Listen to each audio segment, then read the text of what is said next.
Lo dicho, el régimen de Maduro se ha retirado de los diálogos con la oposición en Barbados. Maduro ha decidido no enviar a la delegación a las reuniones pautadas con representantes de Guaidó, que estaban previstas para hoy, esto en rechazo al bloqueo económico impuesto por Estados Unidos. No obstante, insistió en que no se iba a levantar de la mesa. El presidente Trump, recordemos, anunció la firma de una orden ejecutiva que representa la más fuerte sanción tomada por Washington contra el madurismo. Congela todos los activos que tiene el régimen de Maduro en la Unión Americana. Además, afecta a quienes hayan asistido, patrocinado o proporcionado cualquier tipo de asistencia financiera, material o tecnológica a cualquier individuo que esté incluido en la lista de sancionados por el Departamento del Tesoro. Durante la Conferencia Internacional por la Democracia en Venezuela, el asesor de Seguridad Nacional de Estados Unidos, John Bolton, aseguró que el bloqueo impuesto por la Unión Americana va a funcionar como lo ha hecho en otros países. La dictadura de Maduro está en aviso, tal como lo hicimos contra el gobierno de Noriega en Panamá en 1989, el embargo en Nicaragua en 1985 y la medida de embargo contra Cuba en 1962. Hemos tomado esta acción. En cada una de esas instancias usamos herramientas robustas económicas contra la dictadura que estaba destruyendo su país con corrupción, represión y violencia. Funcionó en Panamá, funcionó en Nicaragua una vez y va a funcionar aquí otra vez, va a funcionar en Venezuela y Cuba. Los Estados Unidos también ha usado medidas similares e incluso más agresivas contra Irán, Corea del Norte y Siria. El presidente Trump continúa estrechando el cerco económico al régimen de Maduro. El nuevo decreto presidencial que congela todos los activos del gobierno de Venezuela es la primera acción de este tipo que se realiza en el hemisferio occidental en 30 años y deja a Venezuela a niveles de bloqueo similares a Corea del Norte, Irán, Siria y Cuba.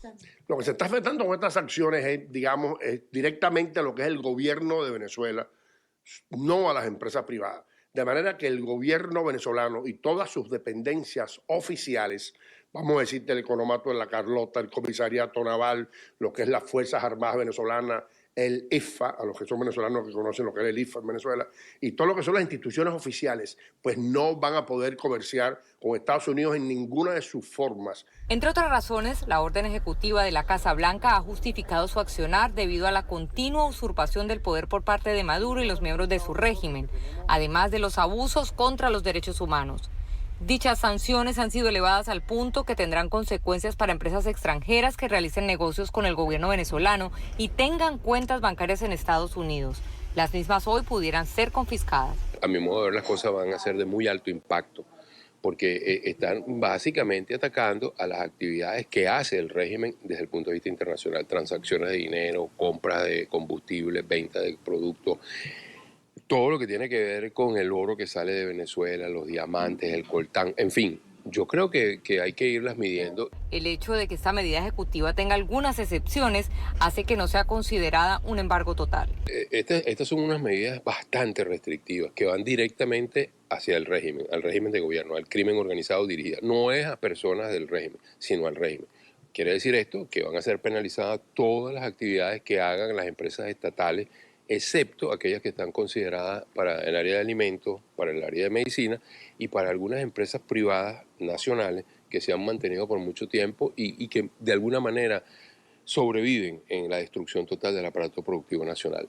En lo que va corrido del año, la Casa Blanca ha sancionado a cientos de individuos y entidades gubernamentales, incluyendo el Banco Central y la compañía petrolera estatal PDVSA. Nos acompaña esta hora desde Miami José Venegas, analista político. Gracias por estar con nosotros. Bienvenido a la mañana de NTN 24. Un placer, Ruth.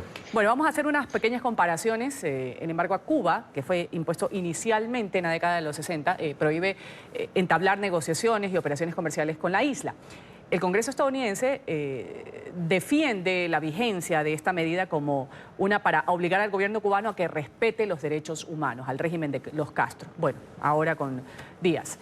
¿En qué se parece esta medida a la tomada para Venezuela? Hay quienes afirman que están diseñadas para que afecte específicamente al madurismo y no al comercio en general.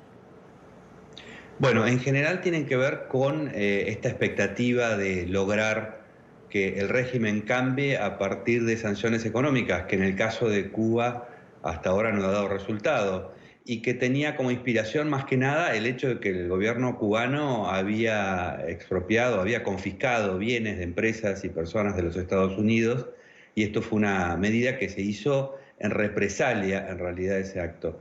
Ahora, lo que pueda llegar esto a producir en Venezuela es algo que me parece que todavía permanece en la incógnita. Venezuela, para este sistema cubano-venezolano, representaba un aporte económico justamente por la situación de la isla, que se ha ido deteriorando desde el principio, no por el embargo, sino por el socialismo. El socialismo no funciona, el socialismo consume el capital. Y eso es lo que le ha pasado a Cuba y le ha pasado también a Venezuela.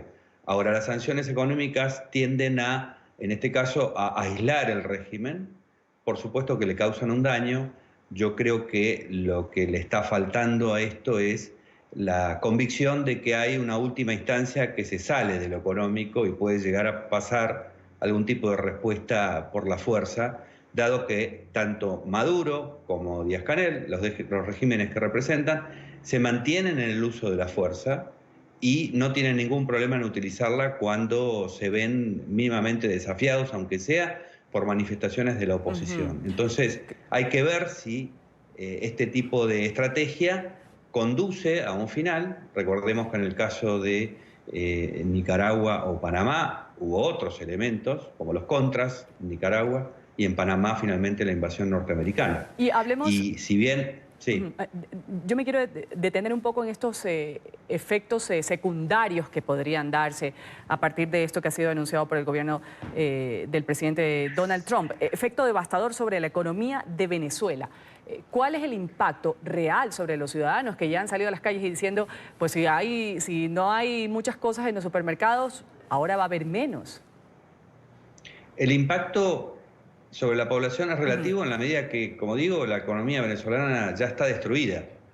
Más bien le va a quitar resortes al gobierno venezolano para seguir financiándose en sus actividades.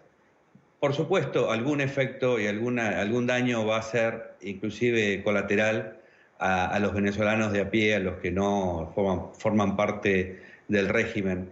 Pero por eso la cuestión es qué tipo de especulación podemos hacer de qué hay detrás o qué sigue a la manifestación, al anuncio que ha hecho los Estados Unidos. ¿Qué es lo que viene después?